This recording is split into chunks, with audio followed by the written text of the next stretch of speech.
নমস্কাৰ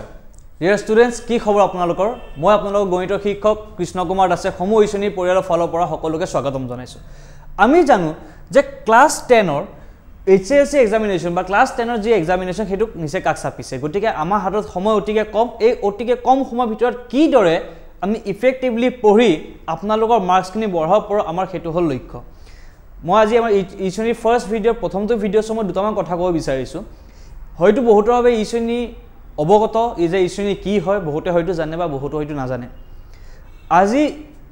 ইছনি প্ৰথমটো ভিডিঅ যাবলৈ গৈ আছে 2025 বৰ্ষৰ প্ৰথম ভাগতে অৰ্থাৎ 3 জানুৱাৰীত কিন্তু ইয়াৰ পিছত জড়িত হৈ থকা যিখিনি প্ৰস্তুতি সেই প্ৰস্তুতি প্ৰায় 6 মাহ ধৰি চলি আহিছে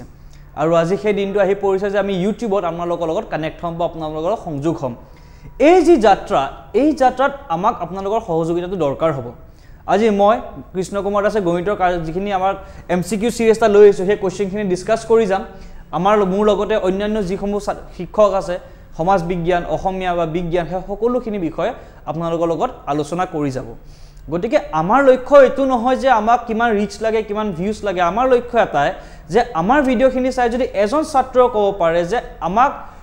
আমাৰ যিখিনি ভিডিও সেইখিনি ভিডিও তেওঁলোকে চাই তেওঁলোকৰ যি যাত্ৰা এই এছএলসি যাত্ৰাত তেওঁলোকৰ সুবিধা হৈছে বা আমাৰ ভিডিওখিনি চাই যদি তেওঁলোকৰ যি প্ৰিপাৰেচন সেই প্ৰিপাৰেচনটো আৰু ভাল হ'ব পাৰিছে তেতিয়া হলে আমি বুজি পাম যে হয় আমি আমাৰ লক্ষ্যৰ ফালে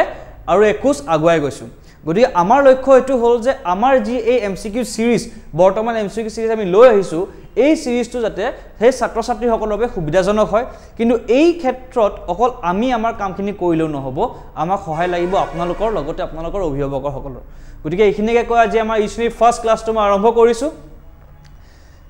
ইতিমধ্যে মই কৈছো যে আমি এক এমসিকিউ সিৰিজ লৈ আহিছো এই এমসিকিউ সিৰিজৰ আজি ফাৰ্ষ্ট ক্লাছ গতিকে এই এমসিকিউ সিৰিজটোত আছে কি পূৰ্বৱৰ্তী বছৰৰ যিকোনো প্ৰশ্ন কাকত অৰ্থাৎ প্ৰিভিয়াছ ইয়াৰ কোৱেশ্চন বিলাক আমি ইয়াতে ডিসকাস কৰিম বিশেষকৈ যিখিনি এমসিকিউ মানে মাল্টিপল চয়েস কোৱেশ্চন আমি দেখি আহিছো যে যোৱা কেইবছৰ ধৰি এই এমসিকিউ কোৱেশ্চনসমূহ বৰ বেছিকৈ আহে অৰ্থাৎ সেই এমসিকিউ সিৰিজ কোৱেশ্চনখিনিয়ে বহুত ভাল নম্বৰ এটা কেৰি কৰি আছে গতিকে এই এমসিকিউ সিৰিজত আমি সেই যি পাৰ্টিকুলাৰ মাল্টিপল চয়েস কোৱেশ্চন হয় সেইখিনি আমি ডিসকাস কৰি যাম আজি মই গণিতৰখিনি ডিসকাস কৰিম কাইলে বা তাৰ পিছৰ যিকেদিন আহিব আমাৰ বেলেগ বেলেগ শিক্ষকসকলে বেলেগ বেলেগ বিষয়লৈ আলোচনা কৰিব কিন্তু আজি আমি আমাৰ গণিতৰ ফাৰ্ষ্ট ক্লাছটো আৰম্ভ কৰো লগতে আমি এমসিকিউ লোৱাৰ কাৰণটো হৈছে যাতে এমসিকিউ এটা নিৰ্দিষ্ট টপিক বা বিষয়ৰ লগত জড়িত সেই বিষয়টো আমি আপোনালোকৰ লগত ডিসকাস কৰিম যাতে সেই এমসিকিউটো সলভ কৰাৰ লগতে সেই পাৰ্টিকুলাৰ বিষয়টো ধৰা হল ঘন বা ঘনমূল বা সূচক আৰু ঘাত বা যিকোনো এটা বিষয় আমি আপোনালোকৰ লগত ডিসকাস কৰিম যাতে সেই বিষয়টোৰ প্ৰতি থকা জ্ঞান আপোনালোকৰ পৰিসৰটো বাঢ়ি যায় লগতে আপোনালোকক এটো শিকাম যে এটা এমসিকিউ কি দৰে অতি সহজে সলভ কৰি আহিব পাৰে আৰু লগতে কোৱেশ্চনত আপোনালোকে একো ভুল যাতে কৰিব নোৱাৰে আৰু ভাল দৰে কৰি ভাল নম্বৰ এটা লৈ আপোনালোকে উলাই আহিব পাৰে গতিকে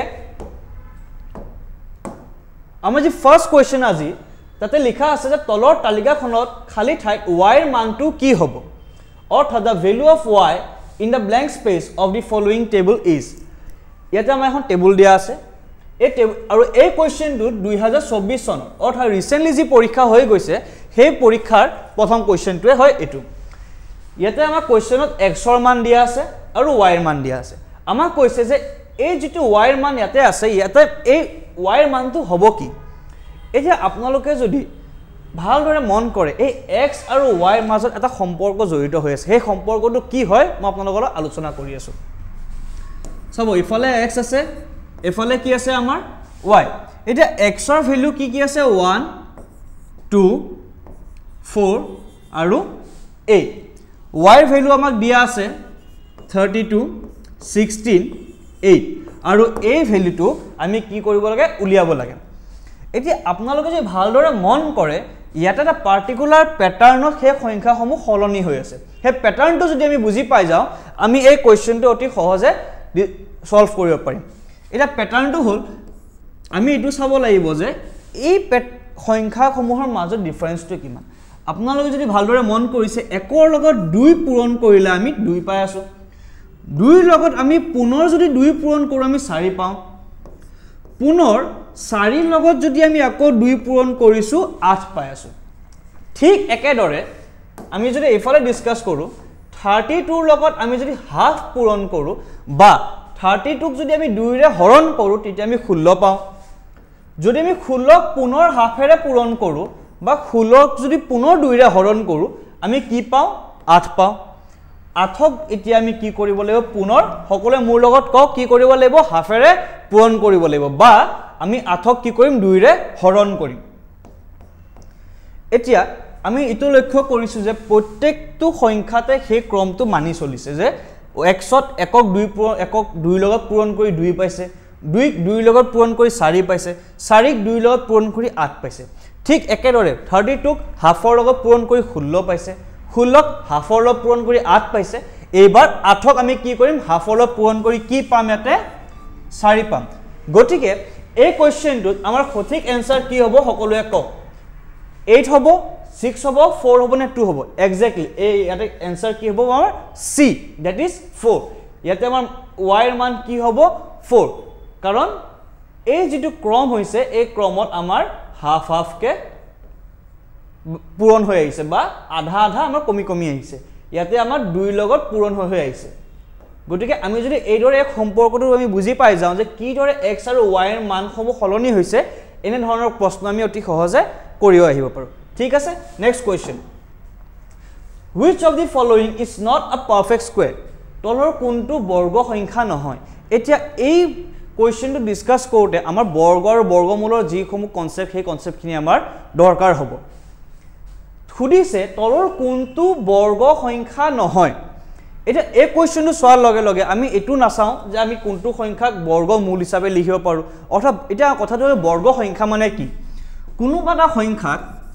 পুনৰ যদি সেই সংখ্যাটোৰে আমি পূৰণ কৰো আমি কি পাওঁ সেই সংখ্যাটোৰ বৰ্গ পাওঁ কি পাওঁ বৰ্গ পাওঁ উদাহৰণ স্বৰূপে 2ক যদি আমি পুনৰ 2 ৰে পূৰণ কৰো আমি কি পাওঁ 2 স্কয়াৰ অৰ্থাৎ 4 এটা 4 টো কি হয় বৰ্গ সংখ্যা কিহৰ বৰ্গ 2 ৰ বৰ্গ 4 আৰু ঠিক একেদৰে 4 ৰ বৰ্গমূল কি হয় 2 হেতু আমাৰ হল বৰ্গ আৰু বৰ্গমূলৰ কনসেপ্ট এতিয়া আমাক খুদিছে যে তলৰ কোনটো সংখ্যা বৰ্গ নহয় যদি আপোনালোকে অকমানো যদি মনত পেলাব পাৰে যে ক্লাস 8 ৰ এটা চেপ্টাৰ আছিল বৰ্গ আৰু বৰ্গমূল আৰু এতিয়া আমাৰ পুনৰ হেতু আছে পুনৰালোচনাত তাতে এটা কথা লিখা আছিল যে কোনোবাটা সংখ্যাৰ যদি এককৰ স্থানত 2 3 7 বা 8 এই চাৰিটা সংখ্যা থাকে তেতিয়া হলে আমি ক'ব পাৰো যে সেই সংখ্যাটো বৰ্গ সংখ্যা নহয় ঠিক আছে অৰ্থাৎ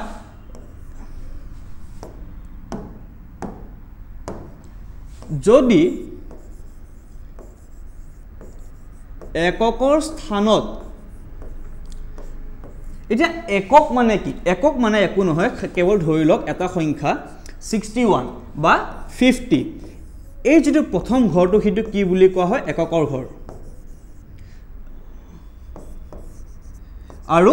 এই যেটা ঘৰ এটো কি বুলি কোৱা দহকৰ ঘৰ এতিয়া এককৰ স্থানত যদি কোনোবাটা সংখ্যাৰ কি সংখ্যা থাকে 2 তাৰ পিছত 3 7 আৰু 8 যদি কোনোবাটা সংখ্যাৰ এককৰ স্থানত এই কেটা সংখ্যা থাকে তেতিয়া হলে আমি ক'ব পাৰো যে সেই সংখ্যাটো বৰ্গ নহয় এটো হল বৰ্গ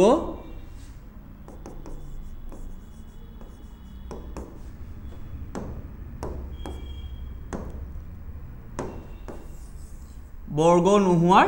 শৰ্ত যে এককৰ স্থানত 2 3 7 আৰু 8 থাকিলে সেই সংখ্যাটো কি বৰ্গ নহয় পুনৰবাৰ আৰু এটা আমি এটা কথা চাও যে কোনোবাটা সংখ্যাৰ এককৰ স্থানত যদি 1 বা 5 4 6 বা 9 এই সংখ্যাসমূহ থাকিলে কোনোবাটা সংখ্যা বৰ্গ হ'বও পাৰে বা নহবও পাৰে কিন্তু যদি এককৰ স্থানত এইকেটা সংখ্যা আছে তেনে হলে হেতু বৰ্গ কোনো পধ্যে নহয় হেতু আমি জানো এটা এই ইনফৰমেশন বা এই তথ্যটো ব্যৱহাৰ কৰি আমি এই কোৱেশ্চনটো সলভ কৰিবলৈ চেষ্টা কৰিম আমাক চাৰিটা সংখ্যা দিয়া আছে খুদিছে কোনটো সংখ্যা বৰ্গ নহয় গতিকে এই বৰ্গ নোহোৱাৰ আমি শৰ্তটো ইয়াতে আমি ব্যৱহাৰ কৰি চাম সেই শৰ্তটো কি যে এককৰ স্থানত 2 3 7 আৰু 8 থাকিব নালাগে হেতু হেকেটা যদি সংখ্যা থাকে হেতু সংখ্যা বৰ্গ নহয় ইয়াৰে এককৰ স্থানত কি আছে সকলোৱে কক 1 আছে ইয়াৰে এককৰ স্থানত কি আছে 2 ইয়াৰে এককৰ স্থানত 6 ইয়াৰে এককৰ স্থানত 9 অৰ্থাৎ এই যেটো অপচন বি এই বি অপচনত দিয়া সংখ্যাটো হৈছে 572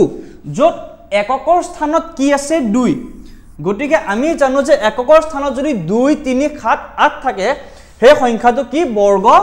নহয় হে সংখ্যাটো বৰ্গ নহয় গটিকে ইয়াৰে কোনটো অপচন কাৰেক্ট হ'ব option B 572 is not a perfect square 572 কি বৰ্গ সংখ্যা নহয় এই দৰে আমি এই কোশ্চেনটো কৰি যাম এটা ইয়াতে 572 দিছে মই যদি 573 দিলু হেতেন 577 দিলু হেতেন বা 578 কথাটো একেটাই হলে হেতেন যিমানে ডাঙৰ সংখ্যা দিওক ধৰা হল সংখ্যাটো হল আপোনাৰ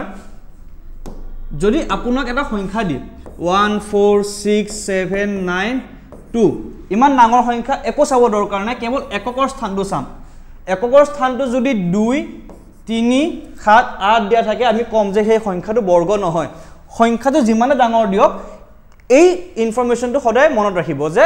এককৰ স্থানত 2 3 7 8 থাকিলে সেই সংখ্যাটো বৰ্গ নহয় ঠিক আছে next question if m is the cube root of n then the value of n is যদি m n ৰ ঘনমূল তেন্তে n ৰ মান কি হ'ব ইয়াৰ আগৰ কোৱেশ্চনটো কিহৰ কনসেপ্ট আছিল বৰ্গ আৰু বৰ্গমূল এবাৰ আমাৰ কিহৰ কনসেপ্ট আহিব হেতু হল ঘন আৰু ঘনমূল এবাৰ আমাৰ ঘন আৰু ঘনমূলৰ কনসেপ্টটো আহিব এতিয়া কৈছে যে m is the cube root of n m n ৰ কি হয় ঘনমূল এতিয়া মই এটা পিকচাৰ দিছো যে 4 * 4 * 4 is কিমান 64 অৰ্থাৎ 4 পূৰণ 4 পূৰণ 4 কৰিলে কিমান 64 হয় গটিকে 4 কিউব is 64 অৰ্থাৎ 4 ৰ ঘন কিমান 64 আমি যদি উলুটাকে কৰো 64 কি হয় 4 ৰ কিউব এতিয়া আমি যদি উল্টাকে লিখো কি হ'ব 64 ৰ ঘনমূল মানে কি ইয়াতে দিয়া আছে ঘনমূল মানে হল সেই সংখ্যাটো যি সংখ্যাক আমি তিনিবাৰ সেই সংখ্যাটোৰ লগত পূৰণ কৰি এই 64 টো পাই আছো ঘন মানে হল কিউব x কিউব যি কোনোটা সংখ্যাৰ ঘনমূল মানে কি হল সেই সংখ্যাটোৰ কিউবিক ৰুট ঠিক আছে এই দৰে আমি সেই সিম্বলটো ইউজ কৰো এতিয়া আমাক ইয়াতে কোৱেশ্চনত খুদিছে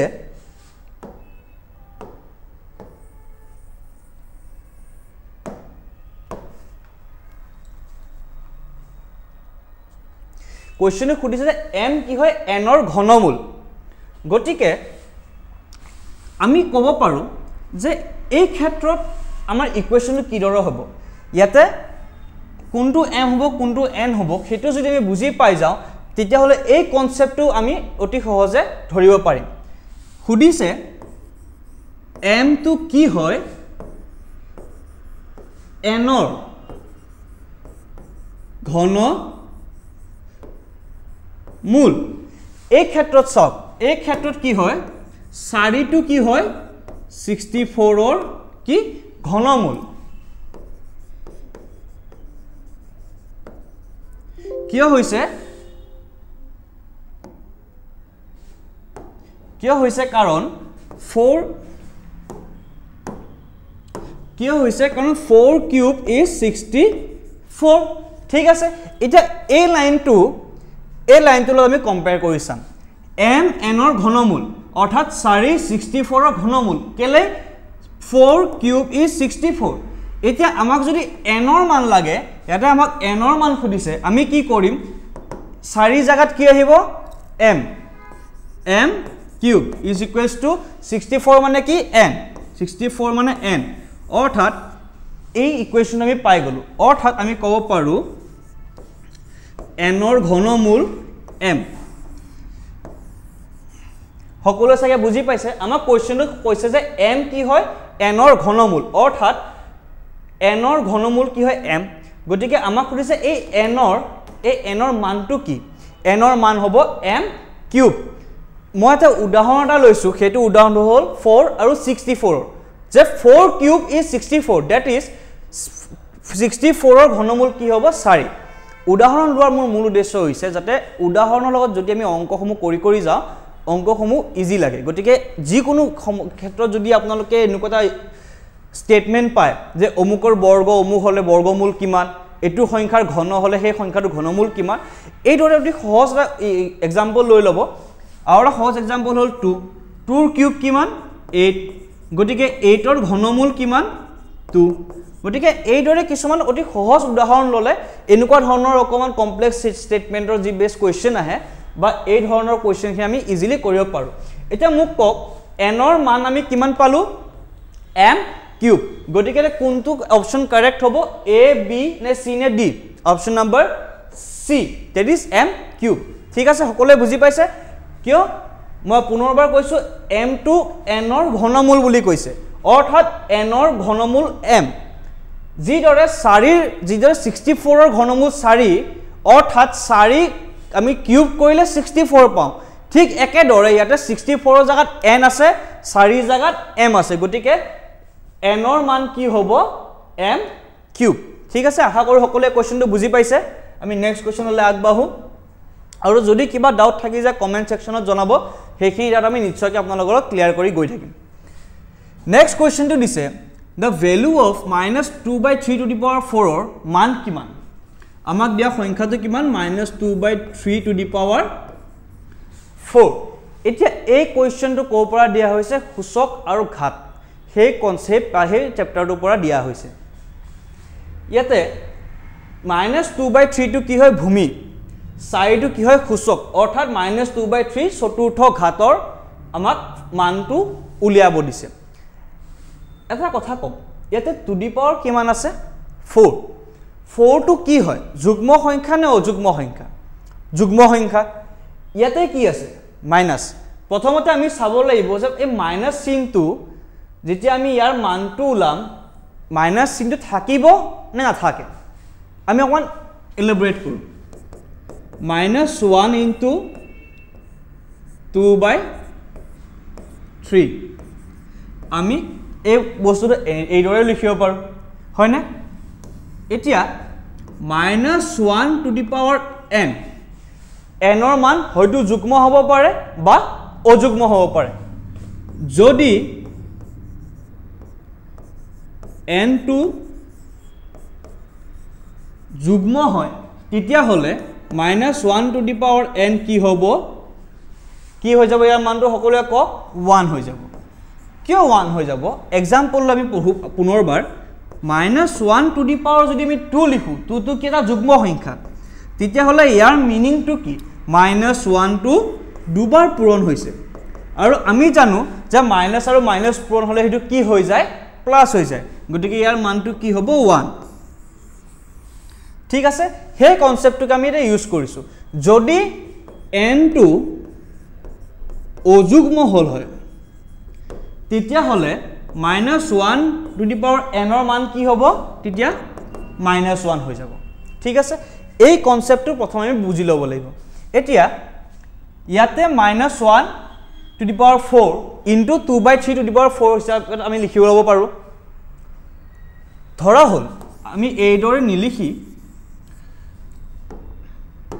আমি ডাইৰেক্ট চালো ইয়াতে মাইনাস চিন আছে মাইনাস চিন অৰ্থাৎ এটা -1 এটা পূৰণ হৈ আছে টু দি পাৱাৰ কিমান আছে 4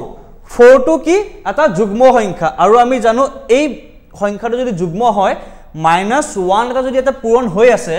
তেতিয়া হলে তো কি হৈ যাব 1 হৈ যাব অৰ্থাৎ আমি এটো কি বুলি লিখিব পাৰো 2/3 to the power 4 ঠিক আছে কেলে লিখিলো কাৰণ ইয়াতে কি হৈছে -1 to the power 4 এটা পূৰণ হৈ আছে অৰ্থাৎ এটুকে এই দৰে লিখা হৈছে -1 টো সন্মুখত পূৰণ হৈ আছে তাৰ পাৱাৰ কিমান আছে 4 অৰ্থাৎ -1 ৰ চতুৰ্থ ঘাত পূৰণ 2/3 to the power 4 এতিয়া আমি এই যেটো ভ্যালু তাৰ ভ্যালু মানটো কিমান পালো 2/3 to the power 4 অৰ্থাৎ 2/3 তাৰ ঘাত কিমান 4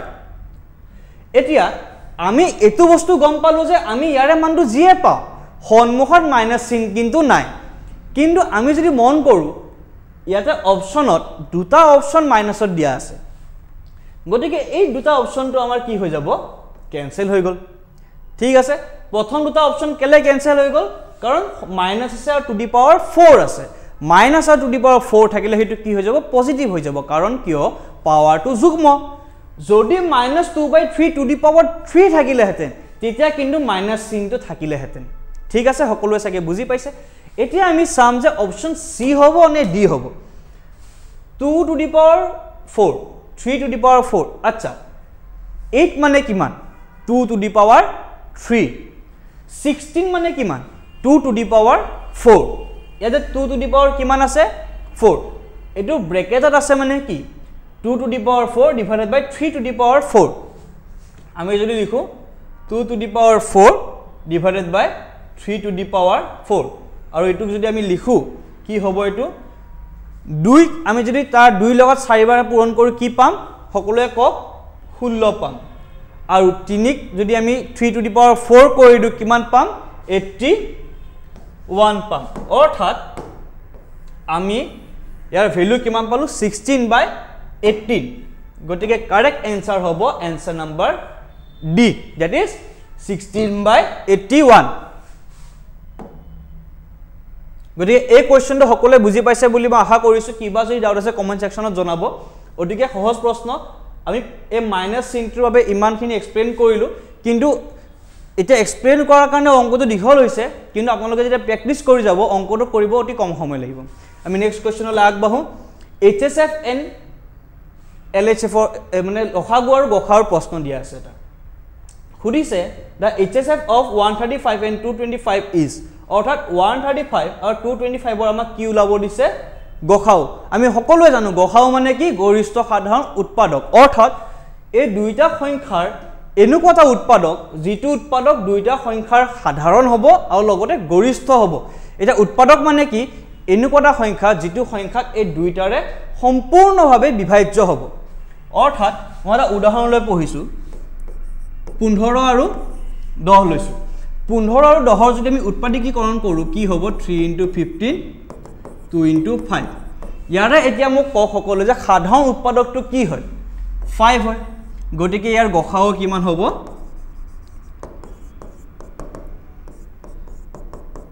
কিমান হ'ব 5 ঠিক একেদৰে আমাক এবাৰ খুদিছে যে 135 আৰু 225 ৰ গসাও কিমান হ'ব তাৰ বাবে আমি কি কৰিব লাগিব 135 আৰু 225 ৰ উৎপাদকীকৰণ কৰিব লাগিব অৰ্থাৎ আমি যদি 135 ৰ উৎপাদকীকৰণ কৰো আমি কিমান পাম 5 কাৰণ একক ঘৰত কি আছে 5 ইনটু আপোনালোকে 135 ক 5 ৰে যদি ডিভাইড কৰে কিমান পাব ঠিক আছে পুনৰ 5 ৰে পূৰণ কৰিব 7 ৰে পূৰণ কৰিব কিয় 35 পাব অৰ্থাৎ ইনটু 27 27ক আমি কি বুলি লিখিব পাৰো 3 * 3 * 3 কিয় এটো কিয় কৰিলো আমি এইদৰে কাৰণ আমি 27 পাইছো 5 ৰ 27 পূৰণ কৰিলে আমি 135 পাম গটিকে 27ক আমি কি বুলি লিখিব পাৰো 3 পূৰণ 3 পূৰণ 3 অৰ্থাৎ 3 ৰ ঘন 3 3 গুণ 9 9 3 গুণ 27 পুনৰ 225 দিছে পুনৰ এই 5 ৰে হৰণ কৰিলে আমি কি পাম তাকে হেতু আমি চাই লব লাগিব যদি 5 ৰে হৰণ কৰো অৰ্থাৎ আমি পাম কিমান 45 এটা ইয়াতে 45 নিলিখি মই যদি 45 পুনৰ 5 ৰে হৰণ কৰো আমি কিমান পাম 9 9ক আমি 3 ৰে হৰণ কৰিলে কিমান পাম 3 অৰ্থাৎ এইখিনিক আমি 45 হিচাপে পাইছিলো ইয়াতে 45ক কি কৰিছো 5 * 3 * 3 হিচাপত আমি ভাঙি দিছো কাৰণ কিয় আমি ইয়াতে উৎপাদকীকৰণ কৰি আছো এতিয়া আমি সাম যে সাধাৰণ উৎপাদক কোন কেটা হয় প্ৰথম সাধাৰণ উৎপাদক হল আমাৰ এইটো ঠিক আছে তাৰ পিছত আমাৰ এটা সাধাৰণ উৎপাদক হল এইটো আৰু এটা সাধাৰণ উৎপাদক হল কি আমাৰ এইটো এতিয়া গসাউ উলাবলৈ আমি কি কৰিব লাগিব গসাউ নামতে লিখা আছে গসাউ মানে কি গৰিষ্ঠ সাধাৰণ উৎপাদক অৰ্থাৎ সাধাৰণ উৎপাদক 5 হয় 3 হয় 3 এই তিনিটো হ'ব কিন্তু আমাক সুধিছে কি গৰিষ্ঠ অৰ্থাৎ এনেকুৱা এটা উৎপাদক যেটো সকলোতকৈ কি হ'ব ডাঙৰ হ'ব আৰু সেই ডাঙৰ উৎপাদকটো পাবলৈ আমি কি কৰিম এই যে সাধাৰণ উৎপাদক কেইটা পাইছো সেই সাধাৰণ উৎপাদক কেইটা আমি কি কৰিব লাগিব পূৰণ কৰিব লাগিব অৰ্থাৎ ইয়াতে আমি কি কৰিম 5 * 3 * 3 অৰ্থাৎ 3 3 গুণ 9 9 লগত 5 পূৰণ কৰি আমি কিমান পাওঁ 45 গতিকে আমাৰ গসাউ কি হ'ব ইয়াতে 45 ঠিক আছে এতিয়া মই এইখিনিতে আৰু এটা কনসেপ্ট ক'ব বিচাৰিছো যদি লসাগুৰ কনসেপ্ট আমিতো গসাউ পঢ়িলো লসাগু মানে কি লসাগু মানে লঘিষ্ঠ সাধাৰণ গুণিতক এই ক্ষেত্ৰত যদি আমাক ক'লে হয় যে 135 আৰু 225 ৰ লসাগু উলিয়াব লাগে আমি কি কৰিলো হয় সাধাৰণ উৎপাদক কেইটাৰ লগতে আমি এই 3 আৰু 5 টো পূৰণ কৰিলো হেতেন তেতিয়া আমি কি পালো লসাগু অৰ্থাৎ লঘিষ্ঠ সাধাৰণ গুণিতক এনেকুৱা এটা সংখ্যা যেটো সকলোতকৈ সৰু আৰু এই দুইটাৰে বিভাজ্য হয় ঠিক আছে এতিয়া আমি কি কৰিলো গসাউ পঢ়িলো লগতে লসাগু পঢ়িলো আশা কৰো যে এই কোৱেশ্চনটো সকলোৱে বুজি পাইছে আমি কি কৰিছো 135 আৰু 225 ৰ উৎপাদকীকৰণ কৰিছো লগত আমি সাধাৰণ উৎপাদক কেইটা ইয়াৰ পৰা বাছি উলিয়াইছো গসাউ অৰ্থাৎ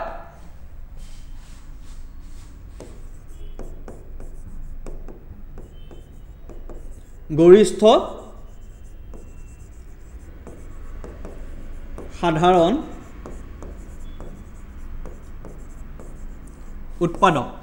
গৰিষ্ঠ মানে কি সকলোতকৈ ডাঙৰ সাধাৰণ মানে কি দুইটা সংখ্যাৰ সাধাৰণ উৎপাদক গতিকে আমি গৰিষ্ঠ সাধাৰণ উৎপাদক আমি কিমান পালো এতে 45 গতিকে answer number C is correct one ঠিক আছে আমি নেক্সট কোৱেশ্চনলৈ আগবাঢ়িছো ইয়াতে দিছে যে যদি x আৰু y ৰ মাজত এটা চিন দিছে এই চিনটো কি বুলি কোৱা যায় বাৰু সকলোৱে কক yes সমানুপাতিকতাৰ চিন অৰ্থাৎ x আৰু y ৰ মাজত কিবা এটা সম্পৰ্ক আছে x is proportional to y আৰু কৈছে যে x ৰ মান 6 হলে y ৰ মান 30 এতিয়া খুদিছে x = 2 হলে y ৰ মান কিমান হ'ব x is proportional to y এই চিনটো হল সমানুপাতিকতাৰ চিন ধৰা হল দুটা বল আছে এটা বল অকমান ডাঙৰ এটা বল অকমান সৰু আৰু দুইটাৰ মাজতে কিবা এটা সম্পৰ্ক অৰ্থাৎ কিবা এটা লিংকেজ এটা আছে ঠিক আছে অৰ্থাৎ মই যদি এটো সৰু কৰো এটো ডাঙৰ হ'ব বা এটো ডাঙৰ কৰিলে এটো সৰু হ'ব বা কিবা এটা হয়তো সম্পৰ্ক আছে মানে দে আৰ ৰিলেটেড ঠিক একেদৰে এই ডিজিট দুটাও x আৰু y কি হয় কিবা প্ৰকাৰে ৰিলেটেড হৈ আছে এটা কি প্ৰকাৰে ৰিলেটেড হৈ আছে বা কি ধৰণে সেই দুটা সংখ্যা সম্পৰ্ক এটা আছে সেই সম্পৰ্কটো আমি উলিয়াব লাগিব আৰু সেই সম্পৰ্কটো উলিয়াবলৈ এই যেটো সমানুপাতিকতাৰ চিন বা যেটো প্ৰপৰ্শনাল সাইন হয় হেতু আমি ইকুৱেল সাইনলৈকে ট্ৰান্সফাৰ কৰি এটা কনস্ট্যান্ট অৰ্থাৎ ধ্ৰুৱক এটা এই y লগত পূৰণ কৰি হয়তো আপোনালোকে y = kx লিখিব পাৰে বা x = ky লিখিব পাৰে নিজৰ কথা সেই হিচাপত আমি k ৰ মানটো পাই যাম এতিয়া আমি ইকুৱেশনটো পাই গলো যে x = k * y আমাক কৈছে যে x = 6 হলে y কিমান হয় 30 হয় গতিকে 6 হলে y কিমান হয় 30 y কিমান হ'ব 30 এটা ইয়াৰ পৰা আমি k ৰ মানটো উলিয়াই লম k কিমান হ'ব আতে k সকলোৱে কক কিমান হ'ব 6 divided by 30 that is 1/5 k ৰ মান আমি কিমান পালো 1/5 পালো এতিয়া চাও এই ইকুৱেশনটোত x = ky আমি k ৰ মান গম পালো কিমান হ'ব k ৰ মান হ'ব আতে 1/5 আমি যদি k ৰ মান জানো y বা x ইয়াৰে যি কোনো এটা যদি সংখ্যা আমাক দিয়া থাকে আমি আনটো সংখ্যা উলিয়াব পাৰো হয়নে বাৰু মোক যদি কয় যে দুজন লৰা আছে আপোনালোকৰ কথা কৈছো আপোনালোক আৰু বা এজন আপোনালোকৰ লগৰ এজন আনটোতকৈ বয়সত দুগুণ ডাঙৰ ঠিক সেইদৰে যদি মই এজনৰ বয়স কৈ দিও মই আন এজনৰ বয়সটো গম পাই যাম যদি দুজন লৰা আছে মই যদি কওঁ ইয়াৰ বয়স ইয়াতকৈ দুগুণ অৰ্থাৎ এটো a এটো b a বয়স যদি b কে দুগুণ হয় আমাক যদি b এর বয়স দি দিয়ে আমি a এর বয়স গম পাই যাম a এর বয়স দিলে আমি b এর বয়স গম পাই যাম ঠিক একেদৰে এই ইকুৱেশ্যনটোত আমাক x দিলে আমি y উলিয়াব পাৰো y দিলে আমি x উলিয়াব পাৰো কাৰণ কিয় যে সমান চিনৰ আমি k কনস্ট্যান্টটো ইউজ কৰিছিলো বা ধ্ৰুৱকটো ইউজ কৰিছিলো সেই k মানটো আমি পালো কিমান পালো 1/5 এতিয়া আমি কোৱেশ্চনটো নেক্সট পাৰ্টলৈ আহিছো এতিয়া আমাক খুদিছে যে যদি x = 2 হয় y এর মান কিমান হ'ব আমাক কৈছে x আমি জানো x = k y x এর মান কিমান দি আছে 2 k এর মান কিমান হয় 1/5 ইনটু y এতিয়া আমাক কি লাগে এই y এর মান লাগে গতিকে y এর মান কিমান হ'ব এই 5 টো ইফালে গলে কি হ'ব পূৰণ হৈ যাব অৰ্থাৎ y এর মান হ'ব 2 into 5 that is equals to 10 y এর মান কিমান হ'ব সকলোৱে কক 10 হ'ব এই দৰে আমি কোৱেশ্চনটো অতি সহজে কৰি আহিব পাৰিম পৰীক্ষাত গতিকে आंसर কি হ'ব answer number C is correct y এর মান কিমান হ'ব 10 আমি নেক্সট কোৱেশ্চনলৈ আগবাঢ়িছো এতিয়া খুদিছে which of the following is a square of an odd natural number তলৰ কোনটো সংখ্যা এটা অযুগ্ম সংখ্যাৰ বৰ্গ পুনৰ ইয়াত এটা কনসেপ্ট আহিছে যে অযুগ্ম সংখ্যা যুগ্ম সংখ্যা লগতে বৰ্গ আৰু বৰ্গমূলৰ এটা কনসেপ্ট আহিছে ইয়াৰ আগতে এটা কোৱেশ্চন আহিছিল যত আমি বৰ্গ আৰু বৰ্গমূলৰ বিষয়ে পঢ়িলো ঘন আৰু ঘনমূলৰ বিষয়ে পঢ়িলো পুনৰ এটা প্ৰশ্ন খুদিছে যে তলৰ কোনটো সংখ্যা এটা অযুগ্ম সংখ্যাৰ বৰ্গ এটা দুটা কনসেপ্ট লাগিব যুগ্ম আৰু অযুগ্ম সংখ্যাৰ কনসেপ্টটো লগতে বৰ্গ সংখ্যাৰ কনসেপ্ট এতিয়া যদি ক্লাস 8 লৈ অকমান আপোনালোকে ভুমুকি মাৰি চাই আমি এটা কথা পাইছিলো যে অযুগ্ম সংখ্যাৰ বৰ্গ এটা অযুগ্ম সংখ্যা যুগ্ম সংখ্যাৰ বৰ্গ সদায় যুগ্ম সংখ্যা অৰ্থাৎ এটা অযুগ্ম সংখ্যা আছে হে অযুগ্ম সংখ্যাৰ বৰ্গ যদি কৰো আমি এটা কি পাম অযুগ্ম সংখ্যায় পাম ঠিক আছে যদি এটা যুগ্ম সংখ্যা আছে আৰু যদি হে যুগ্ম সংখ্যাৰ আমি স্কয়াৰ কৰো কি পাম আমি এটা যুগ্ম সংখ্যায় পাম অৰ্থাৎ ইভেন নাম্বাৰটা স্কয়াৰ কৰিলে আমি ইভেন নাম্বাৰে পাম অড নাম্বাৰটা স্কয়াৰ কৰিলে আমি অড নাম্বাৰে পাম ফৰ এক্সাম্পল ইয়াৰে মই এক্সাম্পল হিচাপে লিখিছো 3 টো কি হয় এটা অযুগ্ম সংখ্যা 3 স্কয়াৰ কৰিলে আমি 9 পাম যেটো আকৌ এটা অযুগ্ম সংখ্যা ধৰা হল 5 টো কি হয় অযুগ্ম সংখ্যা 5 স্কয়াৰ কৰিলে কিমান পাম 25 সো 25 টো কি হয় এটা অযুগ্ম সংখ্যা হয় ঠিক একেদৰে যুগ্ম সংখ্যাটা লৈছো যুগ্ম সংখ্যাটা সকলোক মনত ভাবকচোন 2 স্কয়াৰ কৰিলে কিমান পাম 4 অৰ্থাৎ 4 যুগ্ম সংখ্যা 2 যুগ্ম সংখ্যা মই কলো যে 6 স্কয়াৰ কৰিলে কিমান পাম 36 অৰ্থাৎ 6 এটা যুগ্ম সংখ্যা 36 এটা যুগ্ম সংখ্যা গতিকে এই কনসেপ্টটো লৈ যদি আমি আগবাহু আমাক খুদিছে তলৰ কোনটো সংখ্যা এটা অযুগ্ম সংখ্যাৰ বৰ্গ অযুগ্ম সংখ্যাৰ বৰ্গ কোনটো হয় আমাক খুদিছে আমি কি চাব লাগিব যে কোনটো অপচন এটা অযুগ্ম সংখ্যাৰ বৰ্গ হয় কি হয় এটা অযুগ্ম সংখ্যাৰ বৰ্গ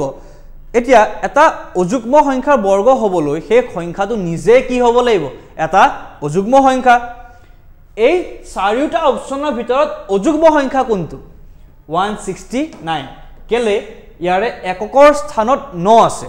আৰু এটো 2 ৰে বিভাজ্য নহয় 169 ইজ আ স্কয়াৰ অফ 13 169 কিহৰ স্কয়াৰ হয় 13 ৰ স্কয়াৰ গটিকে আমি আনসাৰটো দিব পাৰো যে 169 কি হয় এটা অযুগ্ম সংখ্যাৰ বৰ্গ হয় কিয় কাৰণ 169 নিজে এটা অযুগ্ম সংখ্যা এইটো যদি সাইড 256 সি সাইড 546 7 754 গটেই কেটা এটা যুগ্ম সংখ্যা হয় আৰু যুগ্ম সংখ্যা হয় বাবে হিহত নিজে এটা যুগ্ম সংখ্যাৰ বৰ্গ হ'ব লাগিব এটো কি হ'ব লাগিব অযুগ্ম সংখ্যাৰ বৰ্গ সেইভাবে এটো নিজে এটা কি হয় অযুগ্ম সংখ্যা এই কনসেপ্টটো আশা কৰো সকলোৱে বুজি পাইছে যে যুগ্ম সংখ্যাৰ বৰ্গ যুগ্ম সংখ্যা অযুগ্ম সংখ্যাৰ বৰ্গ অযুগ্ম সংখ্যা এই কনসেপ্টটো লৈ আমি নেক্সট কোৱেশ্চনলৈ আগবাঢ়িছো নেক্সট কোৱেশ্চন দিয়া আছে the value of 8 cubic root of 8 cubic root of 27 and cubic root of 64 is বা 8 ৰ ঘনমূল 27 ৰ ঘনমূল আৰু 64 ৰ মান কিমান হ'ব 64 ৰ ঘনমূলৰ এটা মই আমি এটা কোশ্চেন কৰি আহিছিলোঁ যে ঘন আৰু ঘনমূলৰ ঘনমূল মানে কি আছিলে যে কোনোবা এটা সংখ্যাক আমি যদি তিনিবাৰ পূৰণ কৰি পাওঁ সেই সংখ্যাটোক কি বুলি ক'ব ঘনমূল অৰ্থাৎ ইয়াতে এক্সাম্পলৰ কাৰণে যদি কওঁ 8ক আমি কিদৰে পাওঁ 2 * 2 * 2 অৰ্থাৎ 2 কিউব গতিকে 8ৰ ঘনমূল কি হ'ব 2 হ'ব তাৰ পিছত আমাক দিয়া আছে 27ৰ ঘনমূল 27ৰ ঘনমূল কিমান হ'ব সকলোৱে কক 27ক আমি কিদৰে লিখো 27ক আমি 3 পূৰণ 3 পূৰণ 3 অৰ্থাৎ 3 কিউব বুলি লিখো অৰ্থাৎ 27ৰ ঘনমূল কিমান হ'ব 3 এতিয়া আমাক যদি খুদে যে 64ৰ ঘনমূল কিমান হ'ব 4 এটো কিয় 4 হ'ব আপোনালোকে নিজে এবাৰ কৰি চাব ঠিক আছে কাৰণ 4ক আমি তিনিবাৰ পূৰণ কৰিলে আমি 64 পাওঁ এতিয়া খুদিছে এই গোটেই কেইটা সংখ্যাৰ যোগফলটো আমাক খুদিছে যে এই সংখ্যাটো যোগফল এই সংখ্যাটো যোগফল আৰু এই সংখ্যাটো যোগফল কিমান হ'ব হেতু পাবলৈ আমি কি কৰিম 2 + 3 + 4 গোটেই কেইটা যোগ কৰিম যোগ কৰিলে আমি কিমান পাম 2 লগত 3 যোগ কৰিলে কিমান 5 5ৰ লগত 4 যোগ কৰিলে কিমান 9 অৰ্থাৎ এনসাৰ কি হ'ব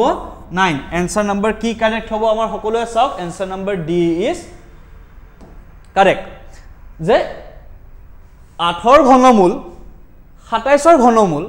আৰু 64 64ৰ ঘনমূলৰ যোগফল কিমান হ'ব 9 হ'ব ঠিক আছে এই কনসেপ্টটো সঁচাকৈ সকলোৱে বুজি পাইছে আমি নেক্সট কোৱেশ্চনলৈ যাওঁ যে which of the following is an irrational number তলৰ কোনটো সংখ্যা অপৰিমেয় সংখ্যা হয় এতিয়া অপৰিমেয় সংখ্যা বা পৰিমেয় সংখ্যাৰ এই প্ৰশ্নটো কৰাৰ আগতে আমি জানিব লাগিব যে পৰিমেয় সংখ্যা কাক বোলে পৰিমেয় সংখ্যা মানে কি হয় ঠিক আছে আমি জানিব লাগিব যে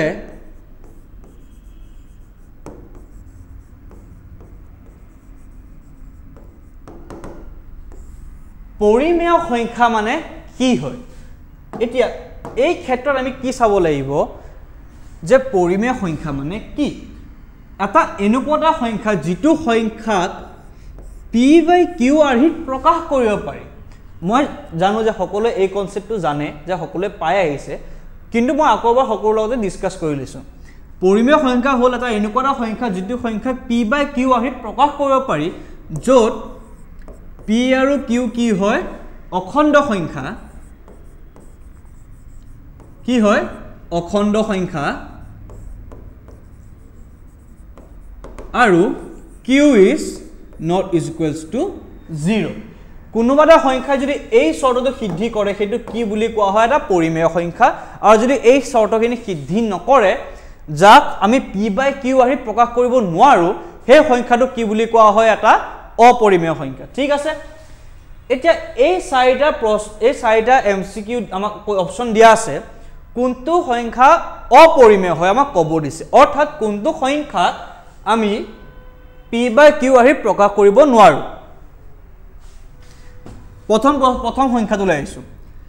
0.142857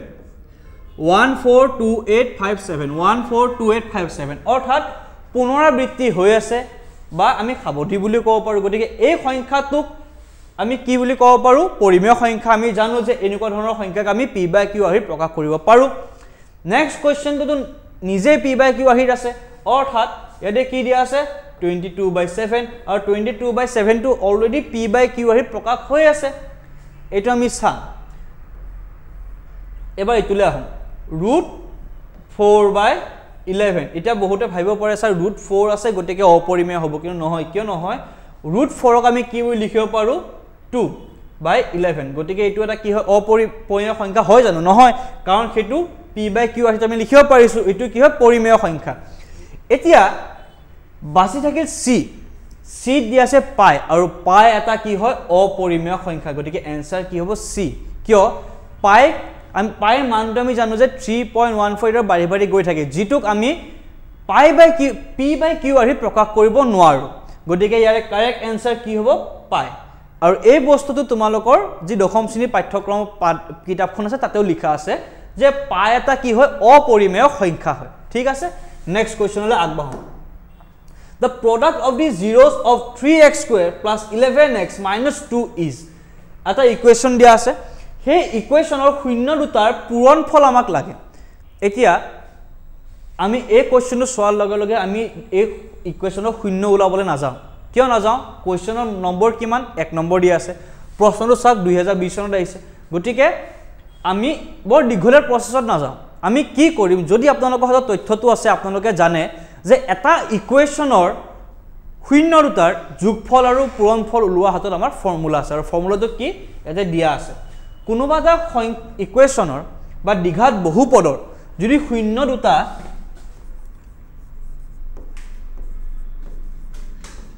আমি ধৰি ললো আলফা আৰু বিটা বুলি ঠিক আছে এই আলফা আৰু বিটাৰ আমাৰ হাতত যোগফলৰ আৰু পূৰণফলৰ কি আছে ফৰ্মুলা আছে এতিয়া তলত দিয়া আছে যে যদি আলফা আৰু বিটা দ্বিঘাত বহুপদ ax² + bx + c ৰ শূন্য হয় তেন্তে a + b কিমান হ'ব -b/a আৰু a * বিটা অৰ্থাৎ শূন্য দুটা পূৰণফল কি হ'ব c/a এতিয়া এই ফৰ্মুলাখিনি ইউজ কৰি আমি এই কোৱেশ্যনটো কৰি যাম এতিয়া ইয়াতে কথা হৈ গ'ল যে a b c কি হ'ব হয় না চাওক আমাক যেটো ইকুৱেশ্যন আমি জানো যে দ্বিঘাত বহুপদৰ সেইটো কি হয় ax² + bx + c ইয়াৰ পৰা যদি কম্পেয়াৰ কৰে a মানে কিমান 3 পাই আছো a মানে কিমান পাই আছো আমি 3 পাই আছো b মানে কিমান পাই আছো সকলোৱে কক 11 পাই আছো c মানে কিমান পাই আছো -2 পাই আছো হৈ গল আমাক খুদিছে কি পূৰণফল মানে কি পূৰণফল মানে হল c/a এতিয়া পূৰণফল ওলাবলৈ আমি কি কৰিম c/a c মানে কিমান সকলোৱে কক ইয়াৰ পৰা c মানে কিমান -2 a মানে কিমান a মানে হল 3 গতিকে কোনটো অপচন কাৰেক্ট হ'ব আতে answer number b is correct কিয় -2/3 দিয়া আছে এতিয়া যদি আমাক যোগফল দিলেহেতেন এটা পূৰণফল খুদিছে আমাক যোগফল খুদিব পাৰে পৰীক্ষাত কোনো প্ৰবলেম নাই যোগফলৰ ফৰ্মুলা কি -b/a ইয়াতে যদি -b/a ওলালো হয় আমাৰ কিমান পালো হয় আমি -11/3 যেটো অপচন নম্বৰ d দিয়া আছে যেটো অপচন নম্বৰ d দিয়া আছে এটো কি হয় যোগফলৰ অপচন আমাক কি খুদিছে পূৰণফল গতিকে आंसर কি b is correct that is -2/3 সকলো আশা কৰিছে কোৱেশ্যনটো বুজি পাইছে অতিকে সহজ কোৱেশ্যন কিন্তু বহুতে এই কনসেপ্টটো বুজি নোপোৱাৰ বাবে পৰীক্ষাত এৰি থৈ আহে গতিকে দ্বিঘাত বহুপদৰ ax² + bx + c যদি আলফা আৰু বিটা দুটা শূন্য হয় তেনেহলে যোগফলটো -b/a হয় আৰু পূৰণফলটো c/a হয় ঠিক আছে নেক্সট কোৱেশ্যনলৈ আমি আগবাঢ়িছো আশা কৰো যে আমাৰ লগত ইমানখিনিলৈ জড়িত হৈ থকাৰ বাবে বহুত বহুত ধন্যবাদ কিন্তু আশা আছে যে সকলোৱে গোটেইখিনি বস্তু বুজি পাই আহি আছে এতিয়া আমি 11 নম্বৰ কোৱেশ্যনলৈ আহিছো আজি ক্লাছত আমি 15টা কোৱেশ্যন ডিসকাস কৰিম গতিকে আৰু 5টা কোৱেশ্যন আছে গতিকে সকলোৱে মন দি শুনি যাব নেক্সট কোৱেশ্যনটো দিয়া আছে the 26th term of the AP অৰ্থাৎ আমাক এটা সমান্তৰ প্ৰগতি দিয়া আছে সমান্তৰ প্ৰগতিৰ আমাক কি কৈছে 26তম অৰ্থাৎ 26তম পদটো আমাক উলিয়াব দিছে এটা সমান্তৰ প্ৰগতি মানে কি এটা আমাক সিকোয়েন্স দিয়া আছে 0 -4 -8 -12 ভালদৰে লক্ষ্য কৰিলে গম পাব কিবা এটা যোগ কৰি আমি নেক্সট নাম্বাৰটো পাই আছো অৰ্থাৎ ধৰা হল 0 2 4 6 8 10 ... এটো কি হয় এটা সমান্তৰ প্ৰগতি কিয় 0 ৰ লগত আমি 2 যোগ কৰি কেনে 2 পাইছো 2 ৰ লগত পুনৰ 2 যোগ কৰি 4 পাইছো 4 ৰ লগত 2 যোগ কৰি 6 পাইছো 6 ৰ লগত 2 যোগ কৰি 8 পাইছো 8 ৰ লগত 2 যোগ কৰি 10 পাইছো এই যে ডিফাৰেন্স এই ডিফাৰেন্সটো আমি কেনেকৈ উলাও এই দুটা টাৰ্ম আমি মাইনাস কৰো অৰ্থাৎ 4 - 2 কৰিলে আমি 2 পাও যাক কি বুলি কোৱা হয় d বুলি কোৱা হয় ডিফাৰেন্স আৰু সেই d টো আমি এটা ব্যৱহাৰ কৰিম d বস্তুটো সকলো চাগে বুজি পাইছে কাৰণ আমি ফৰ্মুলা যেটা ব্যৱহাৰ কৰিম এই d টো বহুতে বুজি নাপায় d মানে কি d মানে একো নহয় এটা পদ আৰু তাৰ পূৰ্বৱৰ্তী পদৰ মাজত যেটো ডিফাৰেন্স অৰ্থাৎ মাজত পাৰ্থক্য ঠিক আছে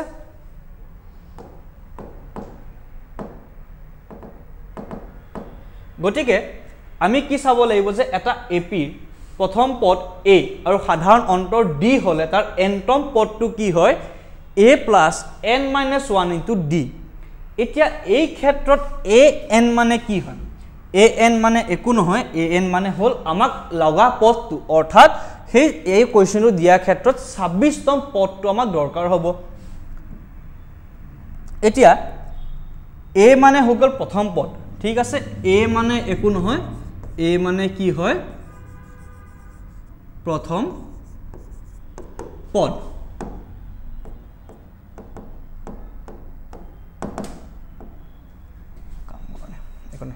ঠিক আছে a মানে কি হয় প্ৰথম পদ এতিয়া আমাৰ হাতত আৰু কি আছে আমাক d আছে d টো আমাৰ কি হ'ব এই ক্ষেত্ৰত এটা পদ এইটো অৰ্থাৎ আমি যে ডিফাৰেন্সটো উলাও ডিফাৰেন্স উলালে এই ক্ষেত্ৰত কিমান হ'ব আমাৰ যদি আমি -8 ৰ লগত -4 বিয়োগ কৰো কিমান পাম আমি সকলোৱে কক -8 minus of -4 that is -8 plus 4 কিমান পাম -4 d ৰ মান কিমান পাইছো -4 পাইছো আৰু প্ৰথম পদটো কি হ'ব এতে প্ৰথম পদটো হ'ব 0 কিয় এই যেটো সিকোয়েন্স দিয়া আছে 0 -4 -8 -12 তাৰে প্ৰথম পদটো কি 0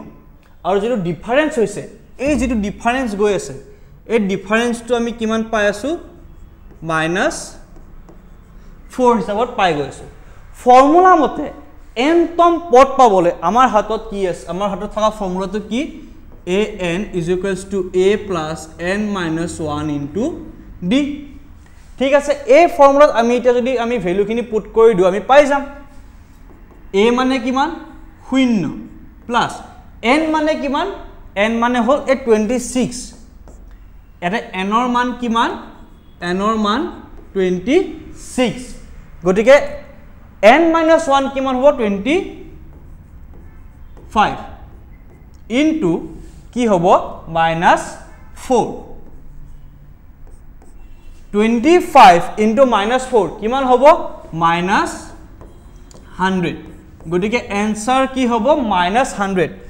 आंसर b is correct সকলোৱে চালক आंसर b is correct কি হয় आंसर টো -100 আশা কৰো সকলোৱে বুজি পাইছে ফৰ্মুলাটো সকলোৱে মনত ৰাখিব যদি ফৰ্মুলাটো বুজি পাই যায়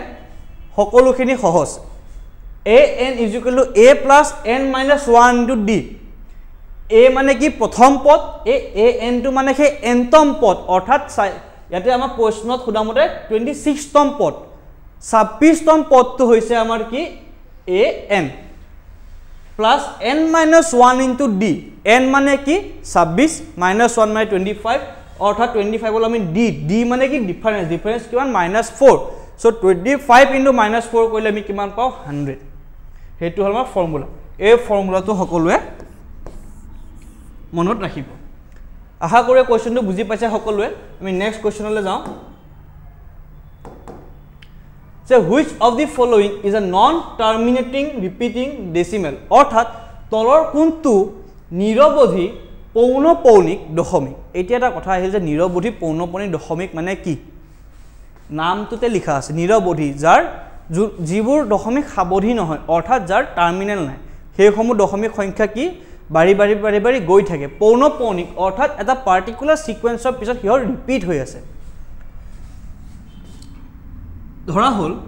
0.153 এই দৰে বাঢ়ি গৈ আছে এটো কি নিৰৱধি অৰ্থাৎ এটো জানো কোমাটা জায়গা ৰখি গৈছে নাই ৰখা এটো ৰখি গলে আমি কি বুলি কলো হতেন সাৱধি যেহেতু ৰখা নাই হেতু বাঢ়ি গৈ আছে হেতু কি নিৰৱধি পৌনঃপৌনিক মানে কি হেতু ৰিপিট কৰি আছে অৰ্থাৎ 153 নন টাৰ্মিনেটিং যাৰ টাৰ্মিনেল নাই ৰিপিটিং অৰ্থাৎ হেতু ৰিপিট হৈ আছে গণিতৰ ক্ষেত্ৰত যদি সংজ্ঞাসমূহ বুজিবলৈ টান হয় নামটো লগত পৰিচিত হৈ যাওক সংজ্ঞাটো এনে মনত থাকি যাব এতিয়া এই প্ৰশ্নটো আমি কি দৰে কৰিম ঠিক আছে এই প্ৰশ্নটো কৰোতে আমাক এটা কনসেপ্ট দৰকাৰ হ'ব হেতু হল যে প্ৰথম কনসেপ্টটো হ'ব যে দশমিক সংখ্যাক আমি যদি এই হিচাপত লিখো x আৰু y x টো কি হয় লব y টো কি হয় হৰ বা আমি কি হিচাপত লিখো p/q হিচাপতো লিখো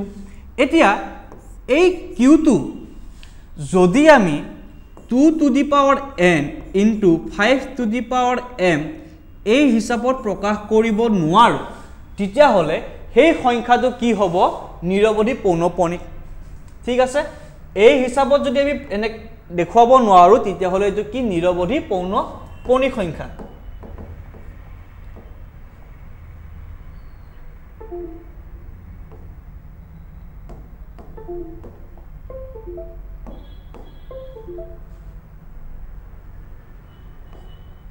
অৰ্থাৎ পৌনঃপুনিক সংখ্যা এতিয়া মোক এটা কথা ক সকলোৱে ইয়াৰে গোটেইকেইটা অপচন যদি চাই তলৰ কোনটো অপচনৰ হৰটোক আমি 2 to the power n into m 5 to the power m ৰূপত আমি লিখিব নোৱাৰো প্ৰথম অপচনটো দিয়া আছে 3/8 3/8 ক যদি আমি লিখো আমি 2 to the power 3 into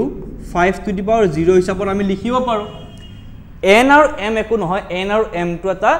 যোগাত্মক অখণ্ড সংখ্যা n আৰু m টো কি হয় যোগাত্মক অখণ্ড সংখ্যা ইয়াতে n আৰু m কি হয়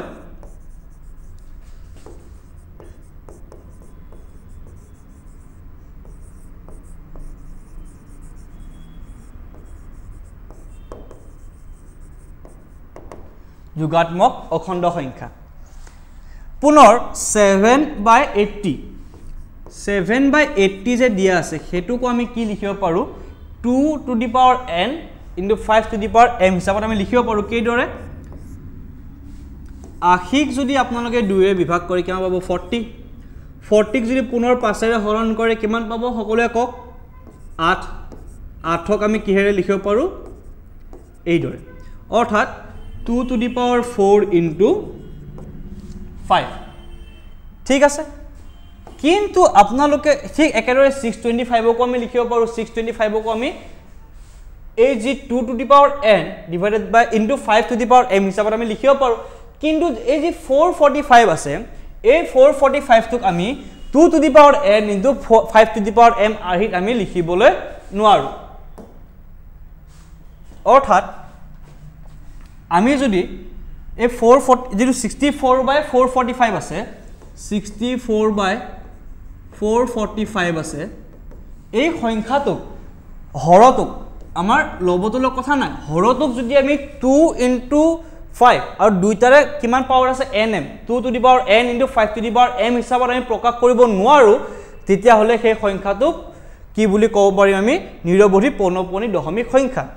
এতিয়া 445 ক যদি আপোনালোকে 5 এৰে হৰণ কৰে কিমান পাব 91 অৰ্থাৎ 5 into 91 এতিয়া চাওক 91 টোক 2 ৰে বিভাজ্য নহয় 5 ৰে বিভাজ্য নহয় অৰ্থাৎ এই যেটো সংখ্যা আছে যেটো p/q এতে q কিমান আছে 455 455 ক আমি 2 to the power n into 5 to the power m আৰহি লিখিব কি নোৱাৰো গতিকে ইয়াতে কোনটো নিৰৱধি পৌনঃপুনিক দশমিক সংখ্যা হ'ব answer number C is correct that is 64 divided by 455 পুনৰবাৰ কৈছো যে কোনোবাটা সংখ্যাৰ p/q ধৰা হল বা x/y লিখা হল এই যি হৰ আছে হৰ অৰ্থাৎ x/y ক্ষেত্ৰত y p/q ক্ষেত্ৰত q এই হৰটোক 2 to the power n into 5 to the power m আৰহি যদি লিখিব নোৱাৰো তেতিয়া হলে কি হয় হেতু এটা নিৰৱধি পৌনঃপুনিক সংখ্যা 2 to the power n into 5 to the power একো নহয় ধৰা হল মই যদি एग्जांपल হিচাপে দিউ 10 ক আমি কি যে লিখিব 2 to the power 1 into 5 to the power 1 হয় নে 2 into 5 10 হয় এই m আৰু n কি হয় ইয়াৰ পাৱাৰ আৰু n আৰু m কি হ'ব লাগিব যোগাত্মক অখণ্ড সংখ্যা গতিকে এই ক্ষেত্ৰত 12 ৰ आंसर কি হ'ব answer number C is correct next question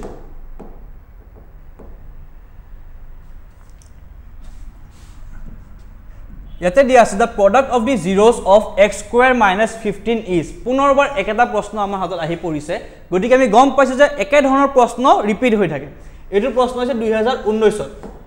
আগৰ যেটো প্ৰশ্ন আছিল এই ধৰণৰ হেতু আছিল 2020 ত গতিকে 20 আৰু 19 সনত হে একে ধৰণৰ প্ৰশ্ন ৰিপিট হৈ আছে ঠিক আছে এই প্ৰশ্নত খুদিছে যে x square minus 15 ৰ শূন্য কেইটাৰ পূৰণফল কি হ'ব এতিয়া x square মানে কি 1 into x square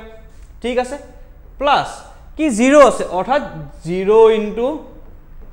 x plus minus 15 এইদৰে আমি লিখিব পাৰো নে সকলোৱে কক পাৰো এতিয়া ax square plus bx plus c এই ইকুৱেশ্যনটোত a এর মান কিমান 1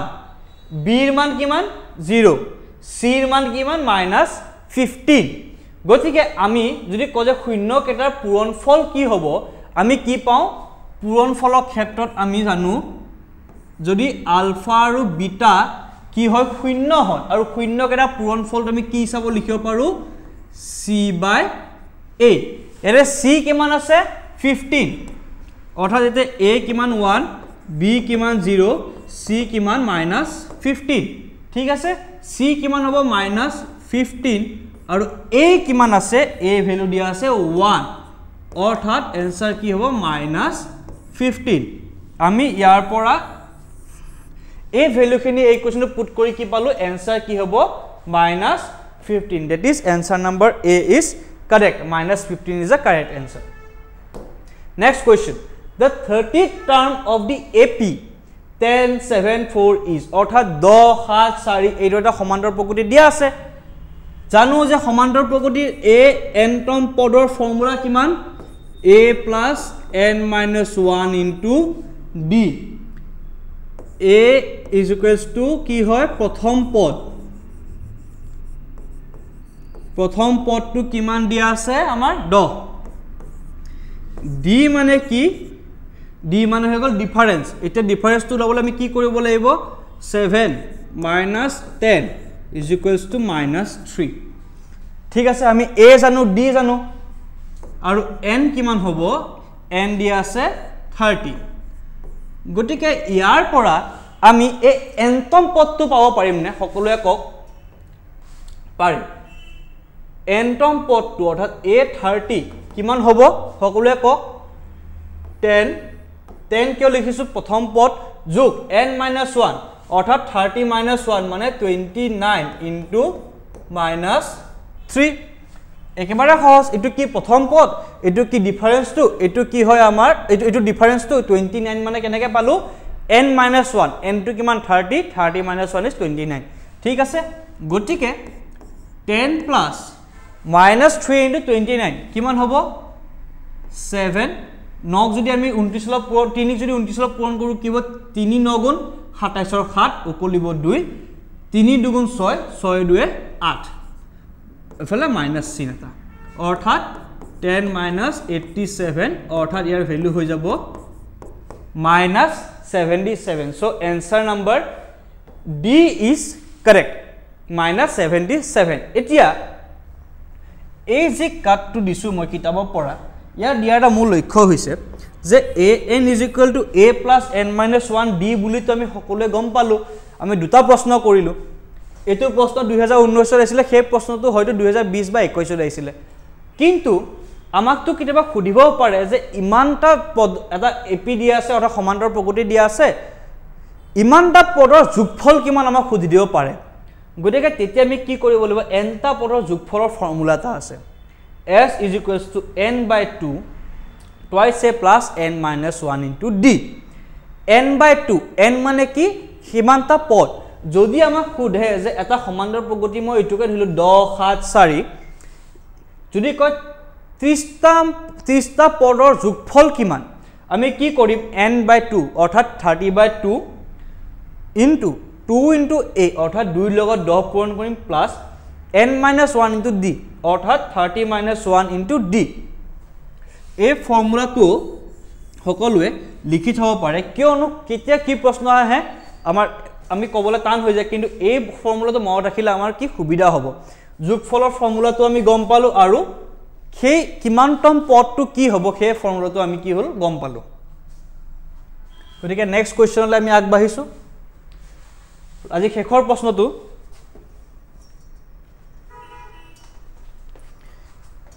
শেষৰ প্ৰশ্নটো দিয়া আছে the sum of the zeros of the quadratic polynomial px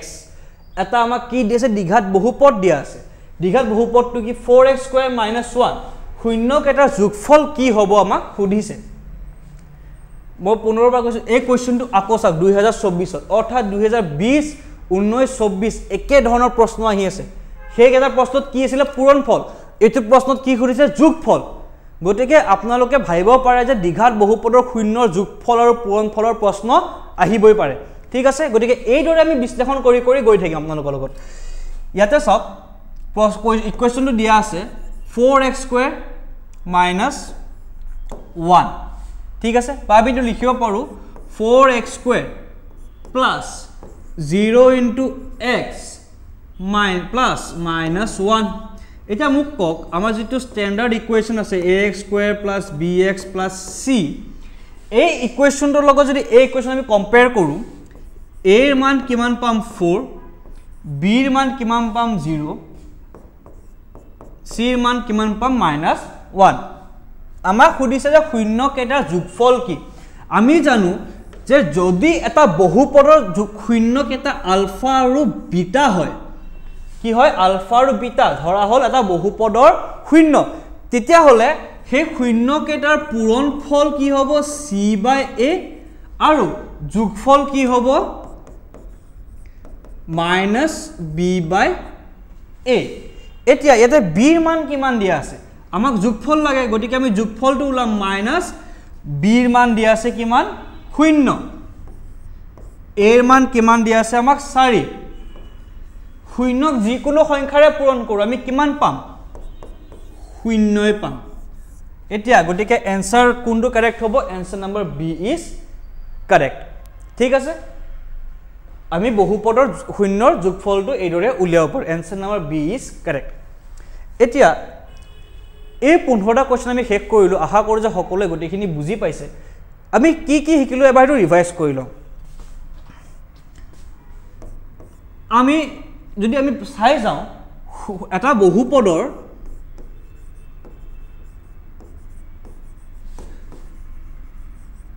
শূন্যৰ যোগফল আৰু পূৰণফলৰ প্ৰশ্ন প্ৰায় আহিছে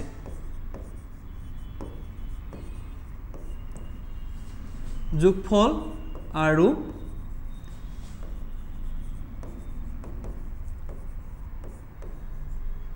আমি চালো যে আমি 15টা কোৱেশ্চন কৰিলো তাৰে 3টা প্ৰশ্ন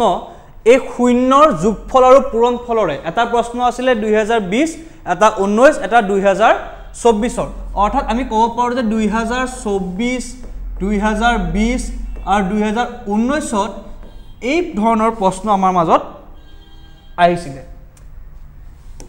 গতিকে এই চ্যাপ্টাৰটো বা এই পাৰ্টটো আমাৰ বাবে অতিকে দৰকাৰী সেকেন্ড আমি পঢ়ি আছো বাৰে বাৰে ঘন আৰু ঘনমূলৰ কথা লগতে বৰ্গ আৰু বৰ্গমূল এই চ্যাপ্টাৰৰ পৰা আমাৰ প্ৰায়খিনি কোৱেশ্চন আমি দেখিবলৈ পাই আছো তাৰ পিছত আমি কিছুমান সম্পৰ্কৰ কোৱেশ্চন দেখো মানে প্ৰপৰ্চনেলিটি অৰ্থাৎ আমি সমানুপাতিকতাৰ আমি অংক কিছুমান পাওঁ হেতু আমি কি দৰে লিখো এই দৰে লিখো তাৰ পিছৰ পৰ্যায়ত আমি দেখিলো যে কিছুমান এনেকুৱা প্ৰশ্ন আহিছে উদাহৰণ স্বৰূপে মই আপোনালোকক একবাৰ দেখুৱাব খুজিছো যে সমান্তৰ প্ৰগতিত আমাৰ এবাৰ দুটা কোৱেশ্চন কৰিছো যত আমি ইমানতম পদটো লৈছো ইয়াতে আমি 2020 ত কৰিছো পুনৰ 2019 আহিছে অৰ্থাৎ অমান্তম পদ এনতম পদটো উলাবলৈ প্ৰশ্ন আহিছে দুবাৰ আহিছে গতিকে আমি ক'ব পাৰো যে 2025 চনতো হয়তো এই সমান্তৰ প্ৰগতিৰ পৰা প্ৰশ্ন আহিব পাৰে হয়তো এনতম পদ নিদি আমাক এবাৰ এইদৰে দিব পাৰে যে এনতম পদৰ যোগফলটো কক ঠিক আছে গতিকে আমি এই সমান্তৰ প্ৰগতিৰ চ্যাপ্টাৰটো অতি ভালদৰে চাব লাগিব সমান্তৰ প্ৰগতি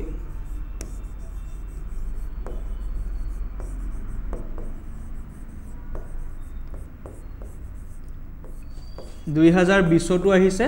2019 বৰ্ষটো আহিছে গটিকে চান্সেস আছে যে 2025 বৰ্ষটো ইয়াৰ পৰা কোৱেশ্চনস আমাৰ আহিব পাৰে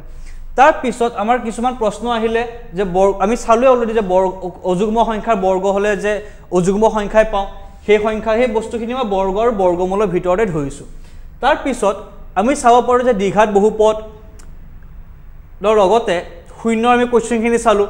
পৰিমেয় আৰু অপৰিমেয় সংখ্যা ঘনমূলৰ প্ৰশ্নটো আমি চালোঁ তাৰপিছত অযুগ্ম সংখ্যাৰ বৰ্গ বৰ্হিটো বৰ্গ নামৰ যিটো মই লিখিছোঁ তাতে অন্তৰ্ভুক্ত হ'ব এইটো হৈ গ'ল সমানুপাতিকতাৰ অংক এইটো গসাউ লসাগুৰ প্ৰশ্ন আহিব পাৰে আপোনালোকৰ মাজত গতিকে সূচক আৰু ঘাত গতিকে এইকেইটা টপিক আপোনালোকে যদি ভালদৰে চায় আৰু যদি আজিৰ ভিডিঅ'টো আপোনালোকে ভালদৰে বুজি পাইছে আপোনালোকৰ বাবে এইটো সুবিধাজনক হ'ব যে আগন্তুক যি পৰীক্ষা আহিছে সেই পৰীক্ষাটোত আপোনালোকে MCQ খিনি সহজে কৰিব পাৰে আমাৰ হাতত আৰু এটা টপিক আছিলে সেইটো কিহৰ সূচক আৰু ঘাত লগতে আৰু এটা আমাৰ প্ৰশ্ন আৰু এটা টপিক আছিলে কি পৰিমেয় সংখ্যাৰ